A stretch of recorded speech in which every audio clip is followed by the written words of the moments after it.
2019 और 2020 के अंदर 4 कोड बनाए, 44 कानूनों को एक जगह करके, किसी में 13 डाले, किसी में 9 डाले, किसी में 4 डाले करके 4 जगह इनको पूरे मजदूरों की भाग्य रेखा भारत सरकार ने लिख दी। उस भाग्य रेखा में पहले 44 कानून थे, वैसे राज्यों के कानून अलग है, लेकिन पहले 44 कानून थे।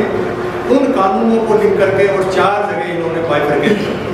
पहला कानून था कि वेज के नाम से उसको कोड कहा गया। एक अलग होता है, जैसे इंडियन पेनल कोड है, उसी तरह से कोड है। ये कोड के तहत इन्होंने कोड ऑफ वेजेज डाला। वेजेज के मामले में जो मेन बातें हैं, मैं 2-4 मिनट में आपको समझ कर दूँ। एक तो वेजेज की इन्होंने डेफिनेशन बढ़ाई, उसमें 3 बातें डाली। बेसिक पे होगी, डियरनेस अनाउंस होगा, एक नई चीज पैदा की, वो थी कि रिटेनिंग अलाउंस और होगा। यदि आप किसी को, कोई फैक्ट्री वाला, इंडस्ट्री वाला ये चाहता है कि मुझे इस आदमी को रिटेन करना है, तो उस आदमी को वो रिटेनिंग अलाउंस देंगे, और रिटेनिंग अलाउंस देके उसको फिर रिटेन रहना पड़ेगा। यो नहीं बीच में 1 महीने की तनख्वाह कटा के भाग जाए, ऐसा नहीं होगा। रिटेनिंग अनाउंस लेकर के उसको जो क्रीम है या उसको पसंदीदा है या उसको चाहिए उसको वो रख सकता है, उसमें कोई रिजर्वेशन नहीं है। इस तरह की एक व्यवस्था इसके अंदर की होगी। वेज के मामले में हाउस रेंट है, ये टैक्स जितने भी आपके कन्वेंस वगैरह, किराए वगैरह है, कि ये सारे जो हैं इन्होंने अलग कर दिए, ये शामिल अलग है। फिर एक भारत सरकार ने एक नई व्यवस्था खड़ी की, वो फ्लोर वेज के। यहाँ से अब मजदूरों का भाग्य लिखा जाता है। फ्लोर वेज से नीचा कोई भी मिनिमम वेज नहीं होगा, ये कानून बना दिया। फ्लोर वेज कौन बनाएगा? भारत सरकार बनाएगी, उनकी एडवाइजरी कमेटी बनाएगी।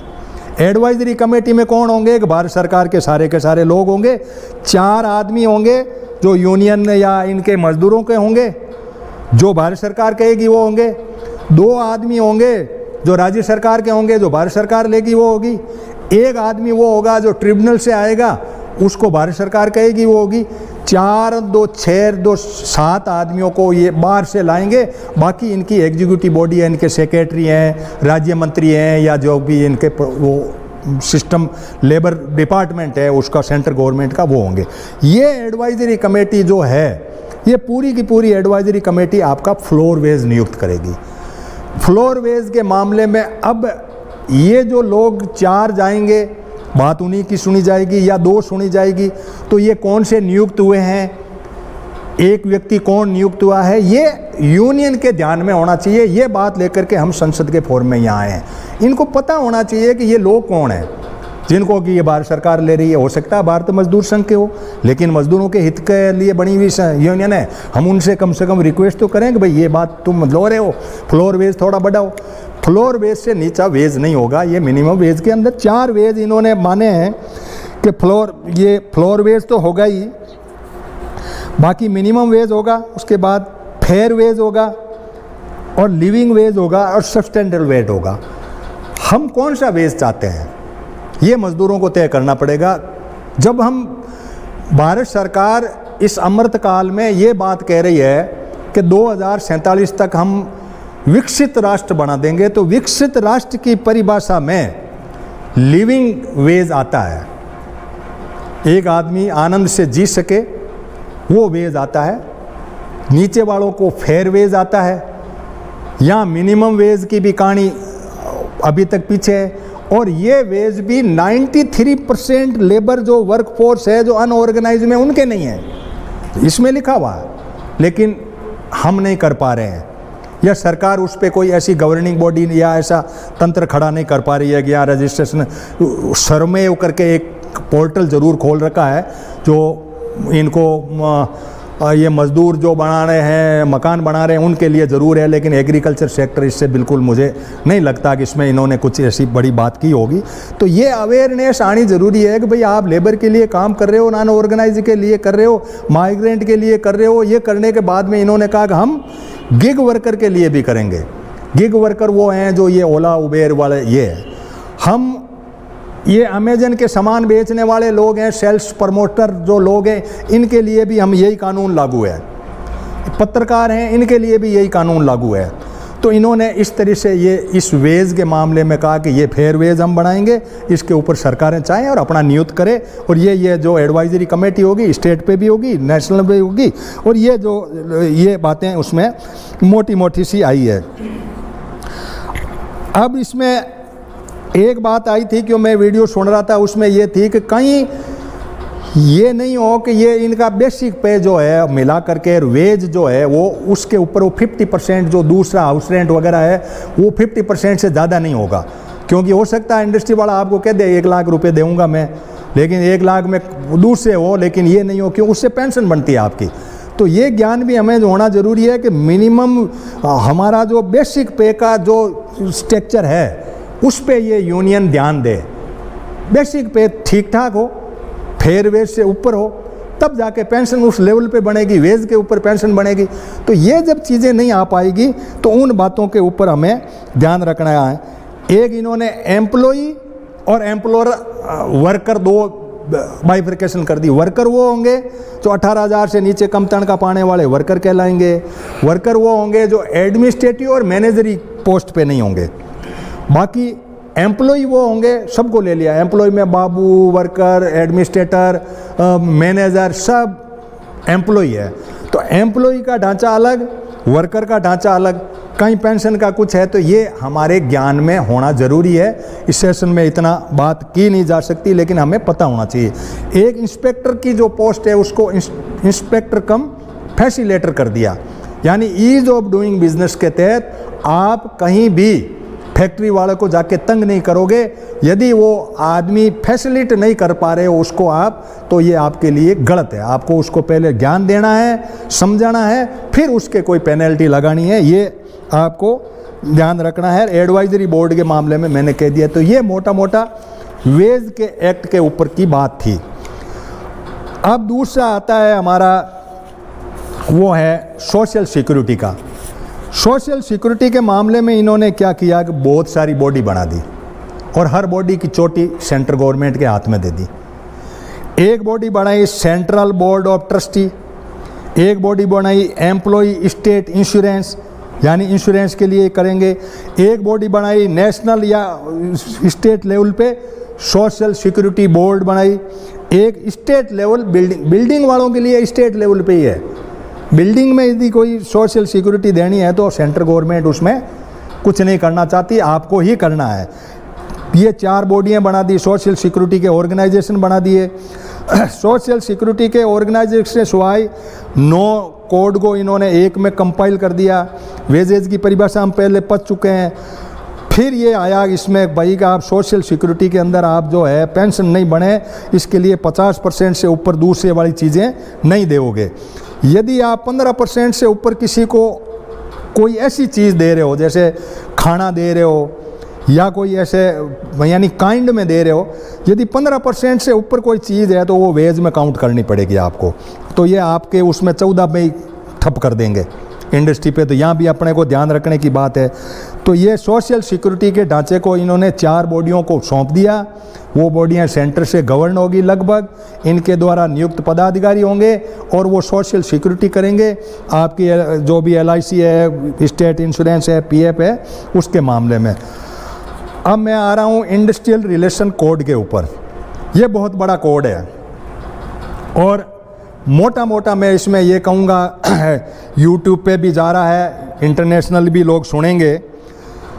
इस सरकार ने अपनी चाहिए लोगों को यूनियन में एडजस्ट करके और दूसरे जो विचारधारा के लोग हैं, जैसे कम्युनिस्ट हैं या कांग्रेस है, उन विचारधाराओं की यूनियन को साइड बाई करने के लिए ऐसे कुछ इसमें प्रावधान डाले हैं ताकि एक ही यूनियन रहे और वो ही नेगोशिएशन करे। देने वाले सियाराम जी, लेने वाले भी सियाराम जी वाले मॉडल के ऊपर ये इंडस्ट्रियल रिलेशन कोड जो है वो बनाया इन्होंने। इसके अंदर वर्कर की परिभाषा इसमें हम पहले ही कर चुके हैं। 18,000 से नीचे होंगे, पत्रकार होंगे, ये लोग होंगे, गिग वर्कर वगैरह, ये सारे होंगे।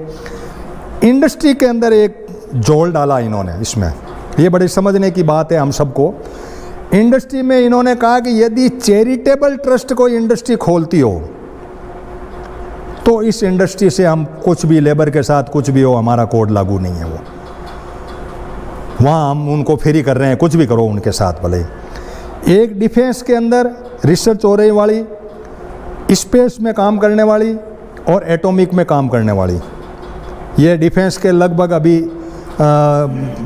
कांग्रेस के लोग बैठे हो तो ये सुन लेंगे, डिफेंस लगभग जो है अडानी जी को दिया है, तो ये बाहर है।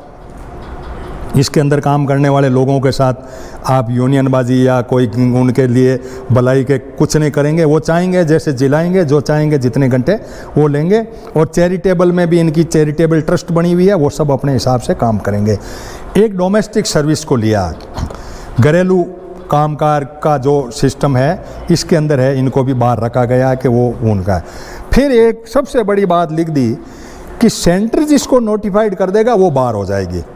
आप यदि चाहते हो कि या मेरी इंडस्ट्री को बाहर कर दो साहब, इसमें मेरे पंगा हो रहा है, ये रजिस्टर, ये फलाना, ये कानून, सोशल सिक्योरिटी, ये हड़ताल, ये फलाना, तो आप इसमें कानून लगा दो तो सेंट्रल गवर्नमेंट कभी भी नोटिफाई करके कभी भी आपको उससे बाहर कर सकती है। ये इनको फ़ायदा दे दिया।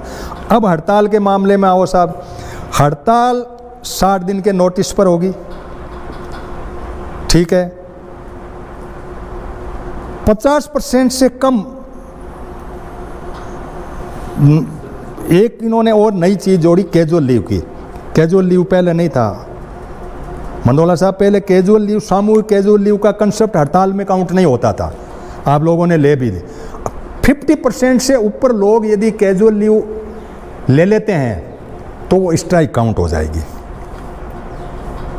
51% से। तब इन्होंने ये भाई 51% किसके पास होंगे किसके नहीं होंगे, ये पहले से ही है कि ये एक यूनियन बन जाओ। यानी यूनियन यदि कंसोलिडेट हो जाती है, सारे भारतीय मजदूर संघ में मिल जाते हैं तो वो चल जाएगा। या कॉमरेड मिला पाएँ इन कांग्रेसियों को साथ लेकर के, तो वो संख्या बढ़ सकती है। 50% का एक एजेंडा जो है वो इसमें पूरा तंत्र आपको ध्यान रखना पड़ेगा कि यूनियन चलाना अब इतना नहीं है इजी।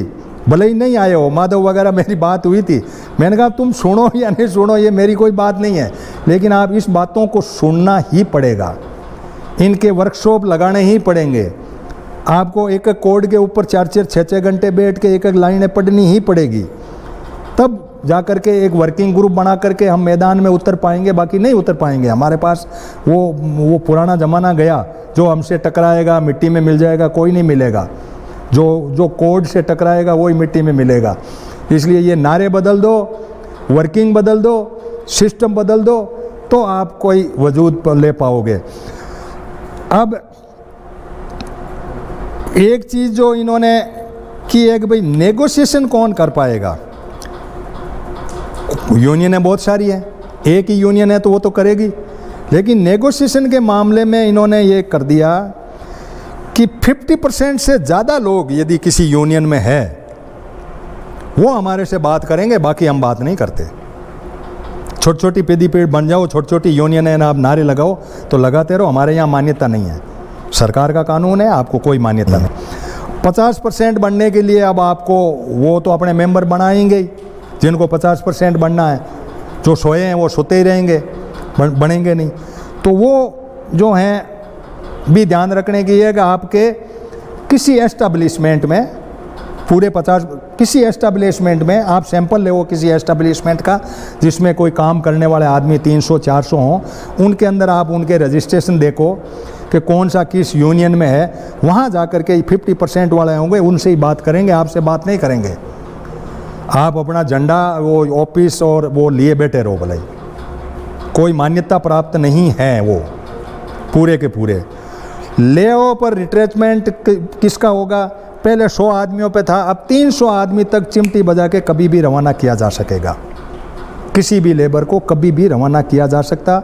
उसको रिट्रेंच करने के बाद में उसको एक फंड बनाया, वर्कल रीस्किल फंड।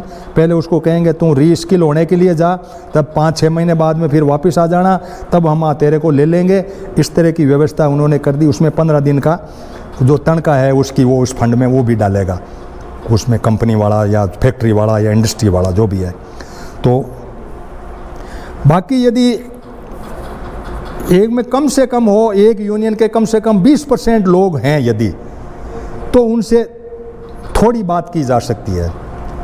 बाकी नेगोशिएशन फाइनल फैसला 50% का ही होगा कुल मिलाकर के। और ये सेंट्रलाइजेशन ऑफ पावर सेंटर के और सेंटर द्वारा प्रायोजित यूनियंस जो काम कर रही है उनके पास में ये चीज़ इंडस्ट्रियल रिलेशनशिप वाली चली गई है। और ऑक्यूपेशन वाली बात अपने कर ली कि 10 से ज़्यादा वाले लोगों को रजिस्टर्ड और इंस्पेक्टर कम फैसिलिटी लगेगा, सेफ्टी की कमेटी बन लेगी, एडवाइजरी बॉडी बन लेगी। ड्यूटीज़ ऑफ एम्प्लॉय पहली बार आया है। पहले एम्प्लॉय की ड्यूटीज़ प्रेस्क्राइब नहीं थी, जैसे संविधान में 51A आया ना, उस तरह से उसको पढ़ना पड़ेगा। कहीं हम ड्यूटी थी हमारी, हम हो गए तो कुछ नहीं मिलना जालना, ये आपको है ना कंपनसेशन, ये नहीं मिलेगा। तो ड्यूटीज़ के मामले में हर वर्कमैन को, वर्कर को या एम्प्लॉय को ध्यान होना ज़रूरी है। और अनऑर्गेनाइज लेबर वालों को भी ध्यान होना ज़रूरी है कि आप थ्रेशर चला रहे हो तो आपकी ड्यूटी है कि आप इसका ऑयल देखेंगे, वो देखेंगे, ये देखेंगे, और यदि ये नहीं है तो नहीं मिलेगा क्लेम आपको। ड्यूटीज़ के अंदर, नागरिक की ड्यूटी के अंदर आपको बार बार पढ़ाया जाता है, करते हुए पढ़िए आप पहले, ये तो विशेष तौर से कहते हैं। और बाकी मोटा मोटा हमने हेल्थ फैसिलिटी 1 साल के अंदर दे दी, दूसरे की दे दी। अब हमारा सेशन उस तरफ बढ़ रहा है कि एक तो हम 7% लोगों के लिए जो 4 कोड बन के और ये व्यवस्था खड़ी हुई, और 93% कोड लोग भी उसमें शामिल हुए, सारे वर्कर उसमें शामिल हुए हैं। अब ये सारे वर्कर शामिल हुए तो हम लोग क्या सोचते हैं, क्या सुझाव है, क्या हमें आगे करना है, क्या इसी तरह के वर्कशॉप लगा करके लोगों को करना है। जैसा पहले हमारे मंच से, संसद से ये बात उभर करके आई कि हम मौला वाइज ऐसी कमेटियाँ बनाएं, उसमें सब तरह के वर्कर भी हो सकते हैं। उन लोगों को हम जागृत करें कि कानून बदल चुका है, समय बदल चुका है, व्यवस्था बदल चुकी है, सिस्टम बदल चुका है। इन सब को समझने के लिए हमें ज़रूरी है कि हम बैठें और लेबर डिपार्टमेंट के जितने लोग हैं उनसे हेल्प लेकर के कि भाई आप लोग मैदान में जाओ, इनको अवेयर करो। 4 कोड तो पढ़ा दो, अब आपके बनाए तो है नहीं। मान लो राजस्थान सरकार का मैं ब्यौरा दूँ तो राजस्थान सरकार का जो भी लेबर डिपार्टमेंट है उनके साथ में इन लोगों को मैदान में आना चाहिए और कोशिश ये करनी चाहिए कि अपने आदमियों को जगा करके इनके अंदर जितनी भी बॉडी बनी हुई है उसके अंदर एंट्री तो करें। फिर यूनियन वाले अपने आप में सतर्क करें कि हम कहाँ कर रहे हैं, किस एस्टेब्लिशमेंट में कितने प्रतिशत लोग हैं हमारे यूनियन के। और रातों रात वो पाड़ा बदल रहे हैं, जैसे ये नेता बदल रहे हैं वैसे वो बदल रहे हैं लोग। मेरे को एक किसी ने बताया कि सारे मेंबर उधर बन रहे हैं साहब, तो एक ही यूनियन हो जाएगी पूरे देश में मज़दूरों की। तो इन सारी बातों को हम लेकर के और यहाँ पे इकट्ठे हैं। तो सेशन के अगले चरण के अंदर मैं 1 बाय 1 हर एक आदमी को 10 मिनट दे करके और हमारा ये लाइव हो जाएगा। कोशिश करें कि 7 मिनट में ही अपनी बात को रखें। चारों बातों में से आपको को दिशा कोई देनी हो, किसी बात पे कोई चिंतन देना हो, किसी बात पे संघर्ष की कहानी कहनी हो, किसी बात पे कोई ऐसी बात कहनी हो, तो इस मंच से ज़रूर रखें ताकि लोगों तक ये बात पहुँचे। तो मैं पैनलिस्ट हैं उनमें नाम ही कह दूँ, घनश्याम जी हैं, सीबी साहब हैं, तिवारी हैं, मंडोला जी हैं, मान साहब हैं, 2 तो 4 5 6 लोग बोले हैं। 1 घंटे का सेशन है, विदिन 10 मिनट हम वाइंड अप कर दें, ये हमारे लिए ज़्यादा बेटर रहेगा कि हम इन बातों को समझ भी चुके हैं और भी हो चुके हैं। वैसे यहाँ पेपर भी पढ़े हैं तो एक का जो भी बात करें तो सामने शॉर्ट में है। इसी को समाप्त करके और मैं अपनी बात को तो यहीं विराम देता हूँ और ये सेशन YouTube पर लाइव चलता रहेगा। तो घनश्याम जी आएँ और अपनी बात को रखें। अभी 4 कोड के बारे में समाप्त किया है और इसको रिपीट नहीं करना चाहता हूँ। उसमें जो कामगार संसद की तरफ से कोई सजेशन मैं मेंबर, कामगार संसद की मेंबर के तौर पर रखना चाहूँगा। एक तो मैं एडवाइजरी जो बोर्ड बनाते हैं, एडवाइजरी एजेंसी बना रही है भारत सरकार ने, तो इस पर मैं ये कहना चाहूँगा कि इसके 3 टियर होने चाहिए, जिसमें एम्प्लॉयर और एम्प्लॉय, कामगार, वर्कर, ये दोनों होने चाहिए। एक कमेटी होनी चाहिए वर्किंग प्लेस पर, एक होनी चाहिए प्रांतीय स्तर पर, और एक जो भारत सरकार ने सेंट्रल स्तर पर बनाई है जिसमें सेंट्रल का ही प्रभाव ज़्यादा है।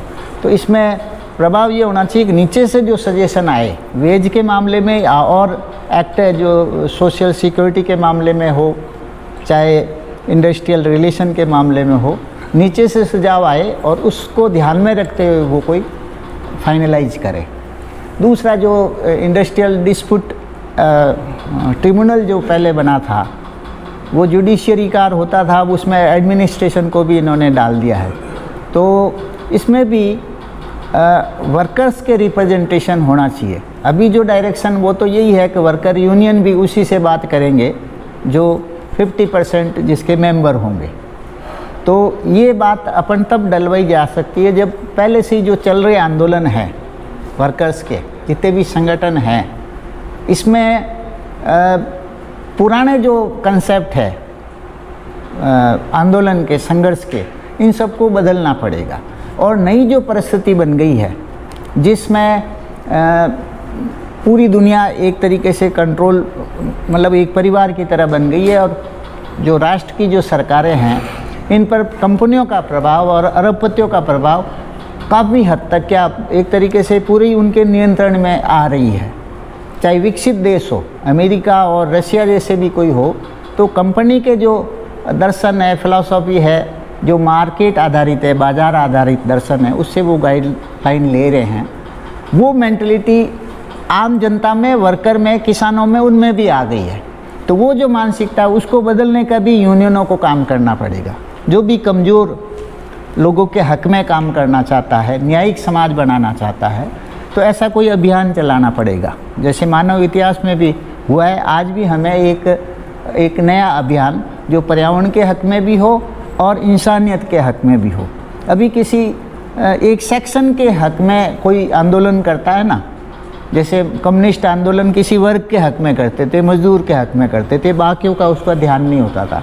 अब जो आंदोलन है पूरे मानव समाज को कैसे फ़ायदा हो और मानव समाज का संबंध पर्यावरण और प्रकृति से, उनका इंटरेस्ट रखते हुए आपको एक्ट वगैरह, आंदोलन, अभियान, मानसिकता वो बनानी पड़ेगी। और संगठन के जो संघर्ष के जो स्वरूप है, जो संगठन अभी तक जो कार्यशैली अपनाई गई थी, जो तनाव भी पैदा करती थी, उनसे भी अपने को हटना पड़ेगा।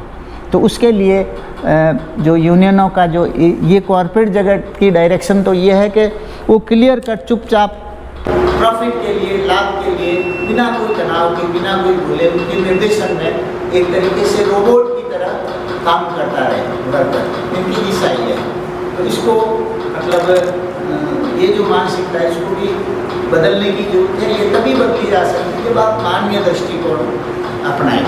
और इनकी अनुपस्थिति में पॉलिटिकल सिस्टम भी सेंट्रलाइजेशन की तरफ जा रहा है। वर्ल्ड का भी देखो आप, अमेरिका में वो डेमोक्रेसी की बात है, लेकिन अब वो जो मान्यता जो थी पहले कानून की, उनको राष्ट्रपति भी वायलेशन कर रहा है अमेरिका में। वो खुद जो पहले डेमोक्रेसी थी ना, तो राष्ट्रपति की जो मान्यताएं होती है ना, उनका आचरण व्यवहार, वो उसमें भी परिवर्तन आ रहा है, सेंट्रलाइजेशन की तरफ जा रहा है। और रूस, चीन का तो आप देख ही लोगे, वहाँ सेंट्रलाइजेशन कुछ हद तक हो गया कि जिन मोटे तौर पर वो ये है कि वो जब तक जिंदा रहेगा राष्ट्रपति वही रहेगा। कम्युनिस्ट पार्टी के वहाँ की उसने पारित कर दिया वो कंसेप्ट, और पुतिन का 2035 तक वही रहेगा राष्ट्रपति। तो सेंट्रलाइजेशन की जो दिशा है इसको ध्यान में रखते हुए हमें ट्रेड यूनियन के जो आंदोलन है या लोगों के या आम वर्कर के हक में जो काम करना चाहते हैं वो करना पड़ेगा। और 93% जो वर्क फोर्स है वो अभी बिल्कुल अनऑर्गेनाइज्ड है। इसमें काफ़ी काम करने की जरूरत है, भारी मेहनत करने की जरूरत है। मेहनत का मतलब ही यही है आज के टाइम में ज्ञानवान होना। जैसे हनुमान जी भयंकर जो संसद में एक मिनट की खबर इनके पास है। मैं तो इनकी इस मेहनत से ही प्रभावित होकर मतलब ग्रुप में जुड़ता हूँ। मुझे बिना कम लेबर में काफ़ी ज्ञान मिल जाता संसद में। ये जो लेबर कर रहे हैं उनकी कम लेबर में हमको कुछ ज्ञान मिल जाता। तो हमें एक तो ज्ञानवान बनने की जरूरत है। जो चल रही हकीकत कानून कायदे और जो आ रहे हैं उनका ज्ञान भी लेना। इनके पैरेलल में आपको विकल्प देना पड़ेगा। विकल्प भी इसका सेंट्रल ये है कि आज की जो हकीकत है उसको जानो, और ये जो सोशल सिक्योरिटी के जो पॉइंट है, इन्होंने बहुत सारे रास्ते सिक्योरिटी, सोशल सिक्योरिटी देने के प्रावधान भी कर दिए और नहीं देने के रास्ते भी इसके अंदर ही है। जैसे कहते हैं ना, कानून में अपराधी को सजा देने का भी है, लेकिन अपराधी के बचने के खिड़की भी, कोई गली पतली गली भी रख लेते हैं। इसमें तो खुलेआम देखा जाए तो बड़ी बड़ी गलियां को एक तरीके से लिख भी दिया कि दूंगा सोशल सिक्योरिटी, लेकिन मेथड को बता ही दिया। बहुत सारे मेथड इसमें एक्टिव ही है कि अगर आपके पास ये ड्यूटी नहीं हुई तो हम ये एप्लीकेबल नहीं है। 10 का संगठन नहीं हुआ, उससे कम है, और रजिस्ट्रेशन नहीं है तो आपको एप्लीकेबल नहीं है। तो ऐसे बहुत सारे पॉइंट है, और हमें कुछ मानवता के आधार पर बेरोजगारी भत्ते का भी तो बच्चों को मिलना चाहिए। ये तो लिमिटेड लोगों को सिक्योरिटी दे रहे हैं, जैसे इस बजट में 47 लाख का, लेकिन जो बेरोजगार करोड़ों में है, तो उन सबका भी हमें उनके भरोसे नहीं छोड़ना पड़ेगा, खुद आगे आना पड़ेगा, उनको कमजोर करने होते। धन्यवाद। जैसे आज की संसद का मुख्य उद्देश्य जो 4 नए लेबर कोड आए हैं उनकी पूरी जानकारी देने की कोशिश की है, क्योंकि हालांकि पूरा कोड पढ़ें तो हम 65 पेज का है, कोई 56 पेज का है, कोई 20 पेज का है, और एक्ट भी बन गया है। तो एक एक चीज़ हम उनको संक्षिप्त में पूरा ब्यौरा प्राप्त करने की कोशिश की गई है आज, और सभी वक्तव्य बड़ा अच्छे एक तरह से ज्ञान दिया गया है। यदि इसी ज्ञान को आगे हम सोशल मीडिया की तरफ से आगे बढ़ाएं और हर मज़दूर तक ये संदेश पहुँचे कि उनके क्या हक़ हैं, उनके हक़ की लड़ाई के लिए हम यहाँ एक तरह से इकट्ठे हुए हैं, और सरकार उसके लिए क्या कर रही है, क्या उपाय होने चाहिए, क्या इन एक्ट में, इन कोड में मज़दूरों के हक़ की कौन सी बात छूट गई है, क्या उन्हें मिलना चाहिए था। तो हर चीज़ में, जैसे इंडस्ट्रियल रिलेशंस, पहले यूनियन होती थी, पीएनएम मीटिंग होती थी, तो पहले मैं रेलवे में था वैसे, तो वहाँ 5 यूनियनें होती थी और सबको पीएनएम अलग अलग करते थे। शेड्यूल कास्ट, शेड्यूल ट्राइब, इनकी अलग यूनियन होती थी, कोई मजदूर यूनियन थी अलग थी, तो सबके लिए एक एक कमरा, मतलब सरकारी ऑफिस की तरह पूरा उनको, और हर सर्कुलर जो रेलवे बोर्ड से आता था उनकी यूनियन को उपलब्ध कराया जाता था, तो उनको पूरी वजह से नॉलेज होती थी, और वो ज़्यादातर यूनियन का ही काम करते थे। वो जो सरकारी ड्यूटी है वो बहुत कम करते थे और यूनियन के काम में लगे रहते थे। 4-5 जो भी थे उनके अध्यक्ष, उपाध्यक्ष, सचिव, 5 मेंबर होते थे। वो जोनल हेडक्वार्टर पे अलग बैठते थे, डिवीज़न की जो उस पर अलग, और फील्ड में भी जाया करते थे। तो इस तरह से पूरी जागृति थी। लेकिन वो अनस्किल्ड जो लेबर है, अब अनऑर्गेनाइज्ड है 93%, उनके लिए तो कोई व्यवस्था नहीं थी, पहले भी नहीं थी, अब भी नहीं है। अब चूँकि जागृति आई है तो उनको यही यूनियनें उन सहारा दे के कोई सब यूनियनें खड़ी करें या उनको अपना सदस्य बनाएं, कोई ऐसी उपाय खोजने पड़ेंगे जिससे उनका भी भला हो। क्यों, मेन तो वही है, जैसे घर में काम करने वाले, दूसरा किसान है, किसान रोज़ाना 2 नए मजदूर ले जाता है, 2 दिन के लिए कटाई की, बाद में चले गए। लोग बिहार से आते हैं, जैसे पंजाब, पूरा बिहार के मजदूर पहले आते थे, आजकल तो मशीन आ गई, पहले वो पूरा घर का काम वही करते थे, कटाई का, बुआई, ये खेती का बुआई से लेके कटाई तक, निकालने तक। तो लेकिन वो 2-3 महीने रहे, फिर अपने घर चले जाते थे।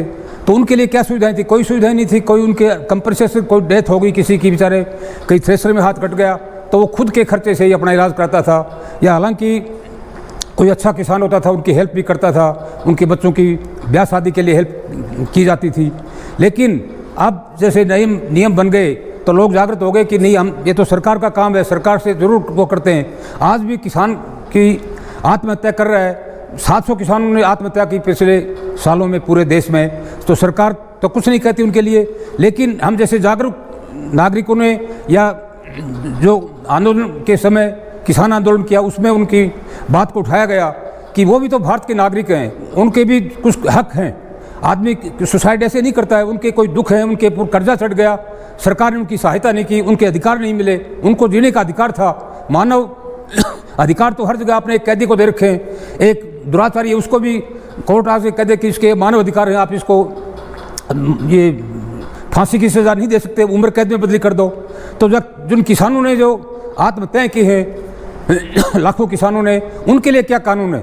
तो वो भी एक तरह मजदूर है। तो किसान को तो आजकल ये तो वर्ल्ड का, दुनिया का वो दस्तूर बन गया है, एक तरह से जो IMF है या वर्ल्ड बैंक है या बड़ी संस्थाएं हैं जो अपने विश्व स्तर की हैं, उनका ये है कि आप मज़दूरों की कमी है फैक्ट्रियों में, जो फैक्ट्री से उत्पादन कम होने लग गया तो जो किसान मज़दूर हैं उनको भी आप मज़दूर के रूप में काम लो और उनको जो शहरों की तरफ आएँ और कारखानों में काम करें, ऐसी पॉलिसियाँ बनी रही। तो हमें उन पॉलिसियों के बारे में जानकारी प्राप्त करके मज़दूरों को या हमारे किसानों को ये समझाना है कि आप कोई शहर में इसलिए ले जा रहा है कि फैक्ट्री में मज़दूरों की कमी आ गई है, एक फैक्ट्री में 1000 मज़दूर थे, वहाँ 800 ही रह गए, तो आप गाँव से चलो और उनको पूर्ति करो, उत्पादन करो। दूसरी तरफ टेक्नोलॉजी इतनी आ गई है कि जहाँ 100 आदमी काम करते थे वह 10 आदमियों से काम चल रहा है, ये बेरोजगारी का कारण हो गया। तो कई चीज़ें इसमें सब मिक्स हैं। मानवता के साथ साथ जो कानूनों में हमें बदलाव करना भी बहुत ज़रूरी है और सभी को जागरूक करते रहें। इनमें बहुत हनुमान राम जी का बहुत बहुत धन्यवाद, बड़ा अच्छा सेशन रहा, धन्यवाद। आपका अभिवादन।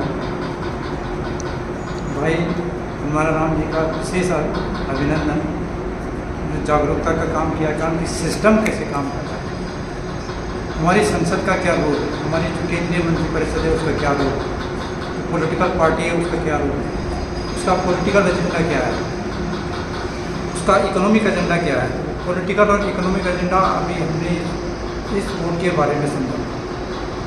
जिस तरह का पॉलिटिकल सिस्टम होगा उसी तरह से पॉलिटिकल इकोनॉमिक सिस्टम भी डेवलप होगा, वाइस वर्सा इकोनॉमिक सिस्टम जिस तरह से होगा उस तरह से पॉलिटिकल सिस्टम होगा।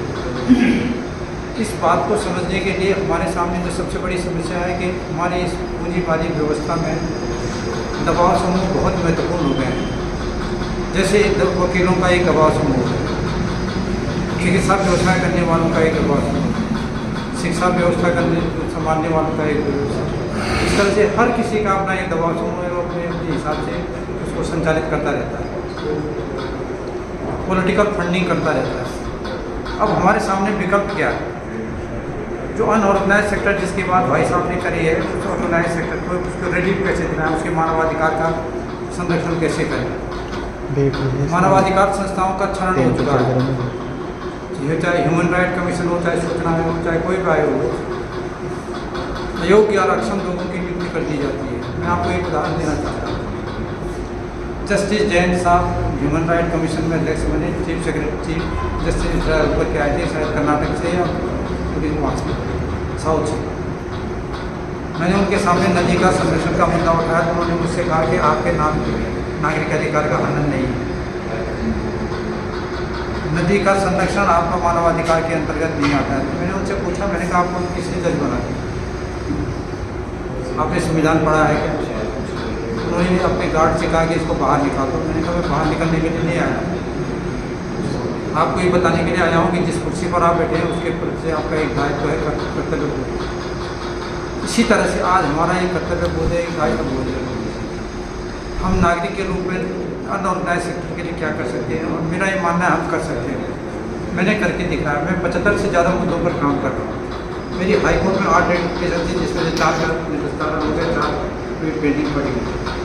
मास्टर प्लान पर बहुत ज़बरदस्त काम है, ह्यूमन राइट के मुद्दों पर काम है। 45 परिवार मैंने ह्यूमन राइट कमीशन में उठाए, जिसमें SC और ST की इजाज़त है। घोड़े पे चढ़ना, उसको उतार देना, महिला को धक्का दे करके नीचे गिरा देना, उसके साथ अश्लीलता का व्यवहार करना, इन सारे मुद्दों को जब मैंने ह्यूमन राइट कमीशन के माध्यम से उठाने की कोशिश की तो मैंने ये पाया कि 2 किस्म के लोग, एक जो सिस्टम में 60 साल 65 साल पूरा कर रहे हैं, एक वहीं जो ऑटोमेटिकली प्रतिबद्ध है। प्रतिबद्ध लोगों की संख्या 8 से लेकर 10%, बाकी 90% सब ऐसे ही लोग हैं, फालतू किस्म के लोग हैं। इन लोगों से, इस तरह के लोगों से मैं लगातार जूझ रहा हूँ। मेरे वरिष्ठ सहयोगी बैठे हुए हैं आपके सामने, सफ़ेद कुर्ता, सफ़ेद पोशाक में। ये तमाम लोग हमारे प्रेरणा के स्रोत, हनुमान के हमारे प्रेरणा के स्रोत। हम नागरिकों के मुद्दों को वार्ड स्तर पर, पंचायत स्तर पर छोटी छोटी कमेटियां बना करके उठा सकते हैं, परंतु सारे मुद्दे उठाने पड़ेंगे। एक मुद्दे, जैसे आपने बिजली का मुद्दा उठाया, पानी का मुद्दा उठाया, तो उससे काम नहीं चलेगा। आपको सारे मुद्दे उठाने पड़ेंगे, उसकी सुरक्षा से मुद्दे, उसकी अज्ञानता के मुद्दे, उसके संस्कारों से मुद्दे, डिफरेंट इश्यूज आपके पास। मेरे पास लगातार लोग आते रहते हैं अपने काम के लिए। सब अब असमर्थता क्या मैं उतना कर नहीं पाता हूँ, इसके बावजूद भी मैं किसी को निराश नहीं करता। लगातार हस्तक्षेप शासन के एक ऐसी मंत्रिपरिषद हमारे बीच में काम कर रही है। आपको एक उदाहरण देना चाहता हूँ मास्टर प्लान का। नेशनल हाईवे नंबर 8 के दाएं बाजू और बाएं बाजू घोषणा कर दी वसुंधरा सरकार ने कि हम भी एजुकेशन हब बनाएंगे, चिकित्सा हब बनाएंगे। किसानों ने अपनी ज़मीन उन्होंने अपने दाम पर बेच दी और उसके बाद 1 साल के बाद कह दिया कि अब इसकी जरूरत है। मैंने मुद्दा माथुर आयोग के सामने माथुर आयोग तो स्टे कर दिया हाईकोर्ट ने। हाईकोर्ट ने उससे कह दिया कि लोकायुक्त और लोकायुक्त ने लिखा 80 करोड़ की जमीन 1 करोड़ में दे दी। मुद्दा भ्रष्टाचार निरोधक विभाग के सामने उठाया। उन्होंने 7 साल से परिवाद पड़ा हुआ है। तो सूचना के अधिकार के तहत मांगा कि आप उस पर क्या कार्रवाई की, बोले अभी विचार चल रहा है। इस तरह का सिस्टम आपके बीच में काम कर रहा है। आपको इस सिस्टम के बीच में आप अपनी बात रखनी है, लोगों को ऑर्गेनाइज करना है। मेरा ये कहना है कि हम लोगों को ऑर्गेनाइज कर सकते हैं, बशर्ते हमारे अंदर सिंसियरिटी हो, हमारे अंदर प्राथमिकता हो, गरीबों के प्रति हमारे प्रति इंसानियत का भाव हो। मैं इन्हीं शब्दों के साथ मेरे से जितना हो सकेगा मैं आपके इस अभियान में जुड़ूंगा और आपकी जितनी मदद कर सकता हूँ। मदद तो आपकी नहीं करनी बल्कि जितना मैं अपनी मदद कर सकता हूँ मैं करने की कोशिश करूँगा और लोगों को प्रेरित करूँगा। इन्हीं शब्दों के साथ आप इस सभा में आए, आपने यहाँ भागीदारी करी, इसके लिए आप सबका धन्यवाद। 3 मिनट में अपनी बात पूरी करता हूँ। मैंने हनुमाना राम जी को सुना, इससे पहले भी सुनता रहा हूँ। आपका यूट्यूब चैनल बहुत पहले से मैंने सब्सक्राइब किया हुआ है और जब समय मिलता है मैं सुनता रहता हूँ। मुझे लगता है कि जिस तरीके से एक परिवार में एक समूह होता है और हर व्यक्ति का अपना एक अलग काम होता है, इसी तरीके से लोकतंत्र में, इसी तरीके से राजनीति में हर व्यक्ति का अपना अपना काम होता है। और जो सबसे प्रमुख काम होता है वरिष्ठ जनों का, वो काम आज हनुमान राम जी सर इनके जैसे तमाम लोग हिंदुस्तान में कर रहे हैं। लेकिन दिक्कत इस बात की है कि इनको सुनने की क्षमता लोगों में नहीं, एक्सेप्ट करने की क्षमता इनके लोगों में नहीं है। क्योंकि अभी बहुत अच्छा उदाहरण दिया कि असल नेता तो हम हैं। असल नेता वो नहीं जो वोट मांगने जाता है, वोट पाता है, चुनाव जीतता है। असल नेता वो है जो एक स्वरूप तैयार करता है कि राजनीति कैसे चले, राजनीति कहाँ जाए, उसका स्वरूप क्या हो, कैसे हो। तो आपने कहा कि एक भाई को कुछ मिले, कुछ हो, इस बात की चर्चा मुझे लगता है कि प्रोफेसर श्री यादव जी बहुत अच्छी तरीके से बताएंगे। क्योंकि मैं यूथ हूँ और यूथ होने के नाते मैं इतना जरूर कह सकता हूँ कि जितनी भी जिम्मेदारियाँ अलग अलग माध्यम से हम लोगों के उसमें आती हैं, क्योंकि अभी हम छोटे हैं, अबोध हैं, जितनी नॉलेज मिलती है आप लोगों से सीखते रहते हैं, उसको बढ़ाते रहते हैं। लेकिन इतना प्रयास हम अवश्य करेंगे कि आपकी बात हम बहुत आगे तक लेकर के जाएँ, उसको ज़्यादा से ज़्यादा लोग सुने, ज़्यादा से ज़्यादा लोग सुने, आपसे जुड़े हैं, प्रभावित हो ज़्यादा, क्योंकि ज़रूरत है आज इस बात की। क्यों? क्योंकि आज हिंदुस्तान में बहुत कुछ ऐसा घटित हो रहा है जिसकी हम कल्पना भी नहीं कर सकते। सारी चीज़ें एक साथ हो रही हैं। कानून बनते हैं, कानून वापस ले लिए जाते हैं और जब कानून वापस लिए जाते हैं तो उसका संकेत यही होता है कि कानून लागू हो गए। हकीकत है एक साथ में जब कोई महत्वपूर्ण मुद्दा, कोई महत्वपूर्ण कानून सरकार बनाती है, उसके पीछे वो कम से कम 70 ऐसे काम हिंदुस्तान में अलग अलग जगह करवाती है, चाहे वो सांप्रदायिक तनाव ले लीजिए, चाहे धर्म के आधार पर लीजिए, जाति के आधार पर लीजिए, तो सारी चीज़ें मिक्सअप हो जाती हैं और हम किसी एक जगह फोकस्ड होकर के वो जान पाएँ जो हिंदुस्तान की मूल बुनियादी ढांचे के लिए ज़रूरत है, उसे इधर हम किसी दूसरी जगह पूरी तरीके से फंस के रह जाते हैं। तो वो चीज़ें आज जानने की ज़रूरत है। मैंने अभी परसों नरसों ही 9 मिनट में 2-4 लाइन के माध्यम से मैं अपनी बात को समाप्त भी करता हूँ और स्पेशली वो सर के लिए समर्पित है। मुझे लगता है इससे बढ़िया समय नहीं हो सकता कि न हो निराश तू जरा, न मन को तू उदास कर, है गहरी नदी मालूम तुझे, फिर भी इसे तू पार कर।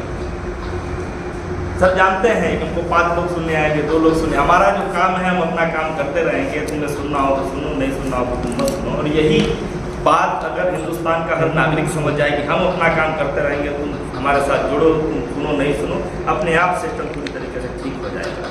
न हो निराश तू जरा, न मन को तू उदास कर, है गहरी नदी मालूम तुझे, फिर भी इसे तू पार कर। कौन कहता है कि तू कमज़ोर है, एक बार खुद पर विश्वास तो कर, पाँव लड़खड़ाते ही सही, मगर कोशिश तू बेहिसाब कर।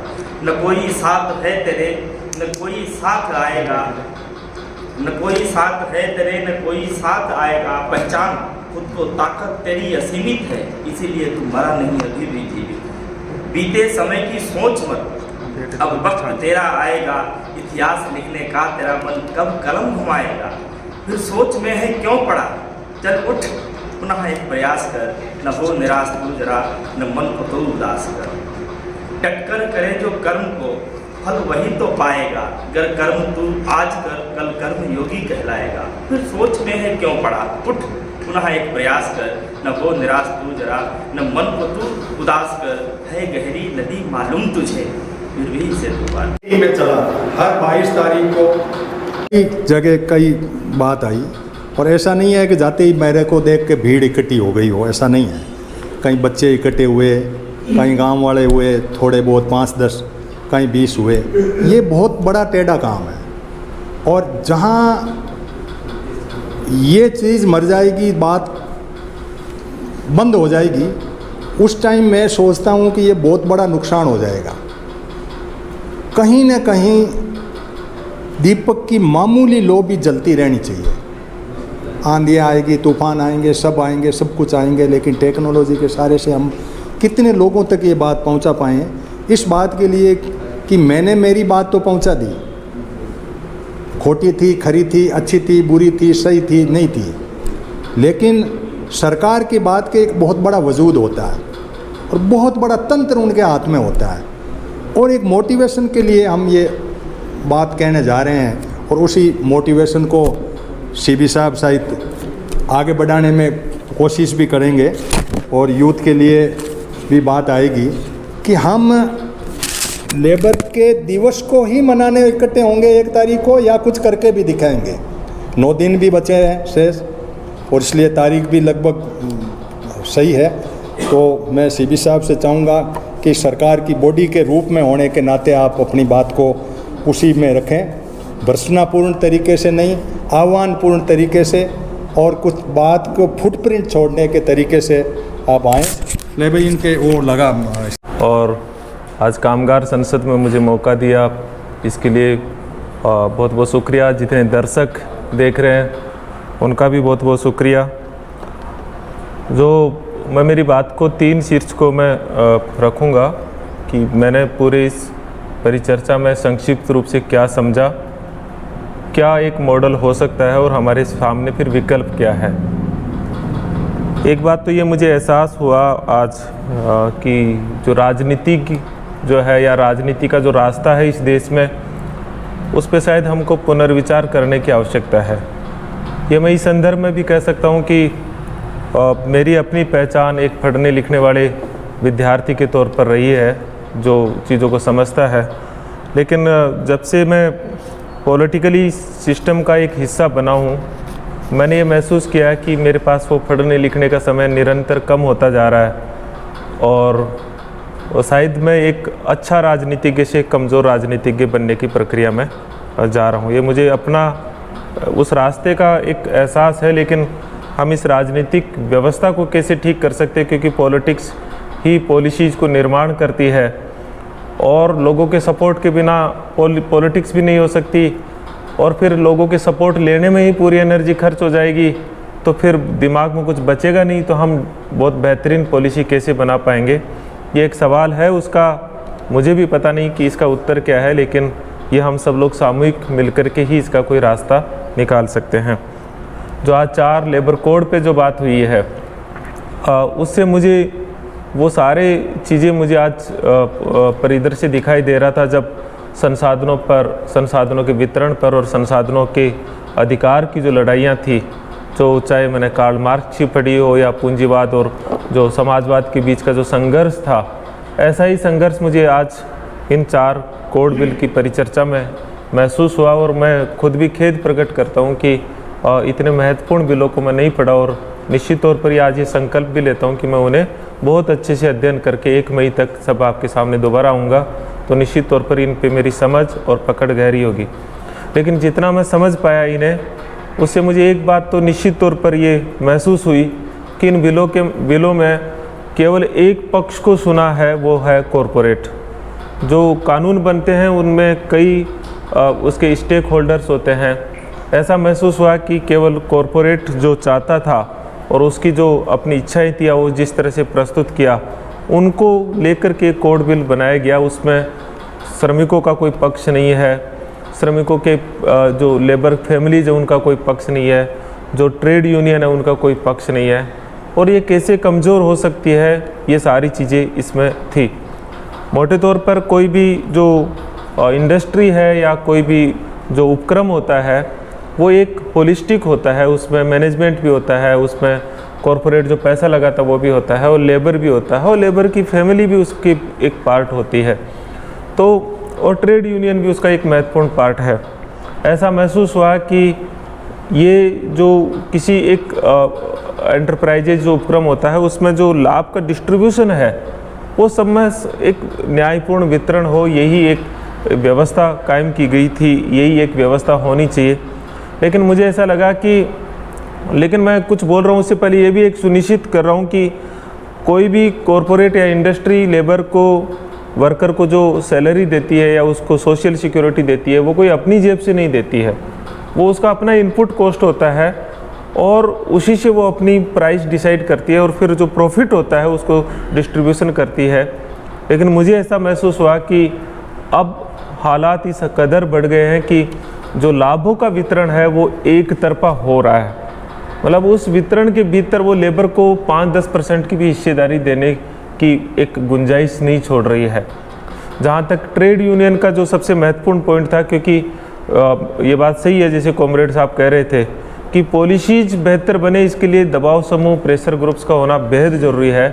ट्रेड यूनियन हमारे यहाँ एक बहुत महत्वपूर्ण हिस्सा रही है, बल्कि इन ट्रेड यूनियन का इतिहास आज़ादी से पहले के दौर में भी बहुत महत्वपूर्ण था और उसके बाद भी ट्रेड यूनियनों ने अपनी एक अहम भूमिका निभाई है। लेकिन जिस तरह से ये तय कर दिया गया इन बिलों में कि 50% से कम अगर रिप्रेजेंटेशन होगा तो ट्रेड यूनियन की कैटेगरी में नहीं होगा, फिर तो मुझे लगता भी नहीं है कि कोई एक भी कोई उपक्रम ऐसा हो जिसमें ट्रेड यूनियन उस डेफिनेशन में आ सके। ऐसे तो मैं खुद एक सरकारी कर्मचारी के नाते भी महसूस करता हूँ कि ऐसा तो किसी गवर्नमेंट सिस्टम में भी कोई ट्रेड यूनियन नहीं रहेगी।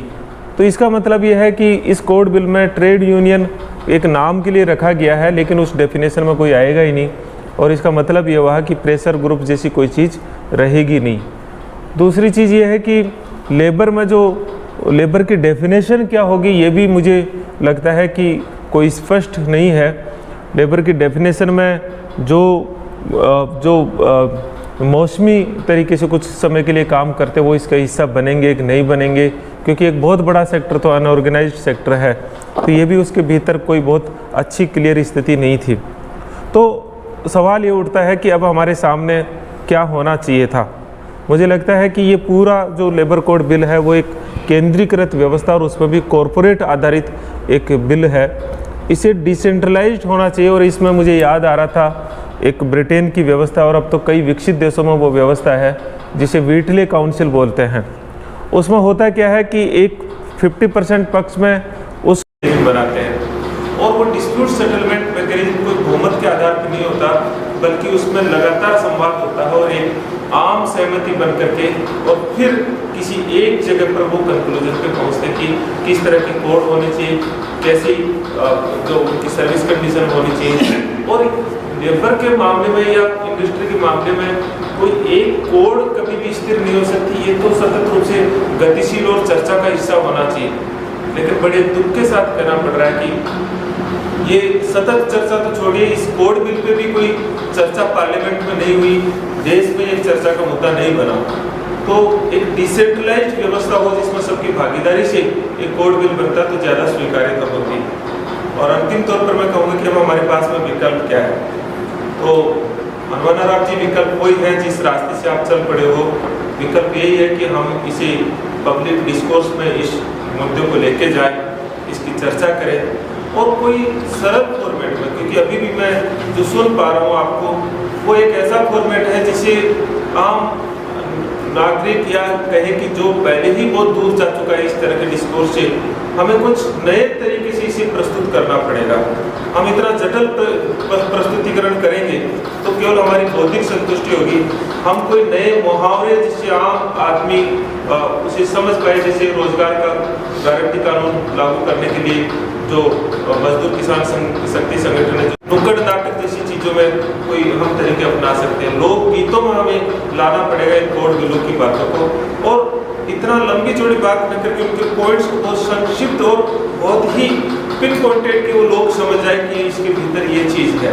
तो इस तरह का मॉडल हम लोग लाए तो निश्चित तौर पर ही हमारा प्रयास जो है वो मुझे ऐसा महसूस होता है कि ज़्यादा सफल हो सकता है। ये मेरे समझ बनी उसमें। और एक में की जो आपने बात रखी है, मेरे पास ज़्यादा बड़ा मैकेनिज्म तो नहीं है, लेकिन चूँकि एक मैकेनिज्म मेरे पास राजीव गांधी पंचायती राज संगठन का है जिसको अभी बिल्डअप कर रहे हैं। धीरे धीरे मैकेनिज्म बनेगा। आप इस सिस्टम को जिसमें जनप्रतिनिधि है, जिसके सारे मेंबर जनप्रतिनिधि है, देश राजस्थान के लगभग 2.5 लाख जनप्रतिनिधि उसके एक तरह से मेंबर है। और अगर मैं मेरी पार्टी के लोगों की आइडियोलॉजी को भी देखूँ तो लगभग 1 लाख के आसपास ये मेंबर्स हम कनेक्ट कर सकते हैं। एक बड़ी ताकत है जो इस मूवमेंट से जुड़ सकती है। और दूसरा हम ऐसा भी कर सकते हैं जो मुझे लगता है ज़्यादा सुविधाजनक हो सकती है इसकी शुरुआत के लिए, कि हम विश्वविद्यालय में एक संवाद रखें, कुछ एक प्रेजेंटेशन हम इसका एक सिंपल फॉर्मेट में बनाएं। और अगर थोड़ा सा प्रयास करें तो हम विश्वविद्यालय में इस तरह की कोई संगोष्ठी सेमिनार रख सकते हैं। ऐसी मेरी इसमें एक समझ बनती है। निश्चित तौर पर ही जो भी आप मुझे कोई इसमें भागीदारी देंगे तो मैं अपने आप को खुशनसीब समझूंगा कि मुझे इसमें भी कुछ रोजगार मिला, कुछ काम करने को मिला। लेकिन मुझे ये सारे फिर सच में दोबारा से पूरे अच्छे से करना पड़ेगा, तभी मैं इस पर बात करूँ तो कोई बात मेरी एक न्यायपूर्ण बात है। तो गवर्नमेंट इसमें कोई बहुत ज़्यादा भूमिका नहीं अदा कर सकती है। हाँ, ये कह सकते हैं कि उनको एक्सेप्ट करना या नहीं करना ये स्टेट गवर्नमेंट का काम हो सकता है। और तो हम इस संदर्भ में अगर सरकार से कुछ बात रखें तो पहले हमें कुछ पिन पॉइंटेड चीज़ें जो स्टेट गवर्नमेंट के जुरिडिक्शन में आती है, नियम राज्य सरकार बनाएगा, तो हम उन्हें कुछ एक ड्राफ्ट बना लें तो निश्चित तौर पे मैं इसमें प्रयास कर सकता हूँ कि जो हमारे लेबर मिनिस्टर है उनसे बात करके हम राजस्थान की जो लेबर है वर्कर्स उनको कुछ रिलीफ अगर दिला पाए से 2-3 पॉइंट हो तो निश्चित तौर पर मैं उसका समय ले सकता हूँ और हम एक प्रतिनिधिमंडल हम मिल सकते हैं सबको। के अंदर हमें क्या करना है, भारतीय मजदूर संघ इसके साथ अटैच हो जाते हैं, कुछ पार्ट लिया जा सकता है साथ में। कभी आप क्या सोचते हो, आप भी मजदूरों का भला कर रहे हो, हम भी कर रहे हैं। मेरी चिंता तो, मेरा केंद्र बिंदु तो अनऑर्गेनाइज सेक्टर पे मैं वर्क करता हूँ। मुझे यूनियन का मेंबर भी कोशिश कर रहे हैं, इनको मैंने भेजा है सॉफ्ट कॉपी, तो ये भी अपनी लेवल पे करेंगे स्टडी और 1 मई को अपना कुछ रख लेंगे, प्रोग्राम भी रख लेंगे, ठीक है ना। 30 मंडे है 1 तारीख को, तो जितने भी लोग हैं तो इस संसद का समापन इस बात को लेकर के, इस निचोड़ को लेकर के हम करें कि सरकारी तंत्र के तहत अवेयरनेस का अपना होगा, कुछ इनसे आप हेल्प लेना, मंत्रालय के तहत ये सीपी साहब वगैरह आपको हेल्प करेंगे कि हम कहाँ तक पहुँचे हैं। नो डाउट कानून इन्होंने बना दिया, रूल हम बना रहे हैं, जैसे पंचायतों के भी रूल बनाए ना हमने, पंचायतों का वो अमेंडमेंट हुआ रूल यहाँ बना, कॉन्करेंट विषय है, तो क्या हुआ, बन के चले गए या अटके पड़े हैं, कौन क्या है, इनमें से जितने आपके, क्योंकि आप पुराने हैं साथी, तो मेरे ख्याल से आप इसको, और किसी के कोई बात रही हो तो आप कह सकते हैं। मेरे साथ एक दिक्कत है कि मेरा हाथ काम नहीं करता। नहीं, आप